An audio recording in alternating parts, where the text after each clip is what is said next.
Andhra Jyothi highlight చేసింది. ఏ అంశం చేసినా ఏడుపుతో ఫస్ట్ రాబోయే మంచి గురించి ముందుగానే విషాన్ని చిమ్ముతూ దానివల్ల జరగబోయేటువంటి లబ్ధిని ప్రజలకి దూరం చేస్తూ వాటి మీద అసహ్యాన్ని నింపేటువంటి అశుద్ధపు వార్తలు రాస్తూ నీచ వార్తలు రాస్తే ఆంధ్రజ్యోతి దానికి సాక్ష్యం ఇది. ఆరో రోగశ్రీ అంటూ అసలు చికిత్స మాని ప్యాకేజీ పోతలు 25 లక్షల పరిమితి అంటూ డ్రామా అంటూ వీళ్ళ వార్తల డ్రామాలు నడిపిస్తున్నారు. లేకపోతే ఎస్సీ బీసీ ఎమ్మెల్యేలే బలి మార్చడానికి వాళ్లే దొరికారు. జగన్ సంపూర్ణ విఫల ముఖ్యమంత్రి, చంద్రబాబు మొత్తం 150 మందిని మార్చిన వైసీపీ గెలవదంటూ ఆయన ఇచ్చినటువంటి స్టేట్మెంట్ని హైలైట్ చేశారు. లేకపోతే అందరినీ ముంచిన జగన్ అంటూ మొదటి బాధితులు ప్రభుత్వ ఉద్యోగులే, వారికి ఇచ్చిన ఒక్క హామీ నిలబెట్టుకోలేదు, మెగా డిఎస్సీ అని నిరుద్యోగులకు మోసం, అంగన్వాడీల పోరాటానికి సంపూర్ణ మద్దతు, వారి న్యాయపరమైన డిమాండ్లు నెరవేరుస్తున్న టీడీపీ జాతీయ ప్రధాన కార్యదర్శి లోకేష్ హామీ, రైతులు యువత యువకులతో ముఖాముఖి 222 రోజు కొనసాగిన యువగళం యాత్ర అన్నటువంటి వార్తని హైలైట్ చేశారు.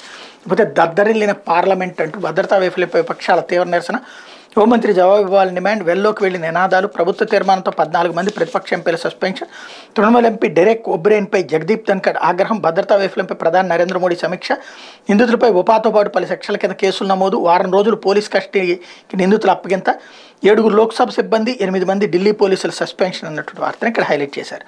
లేకపోతే అంగన్వాడీలపై ఉక్కు పాదం అంటూ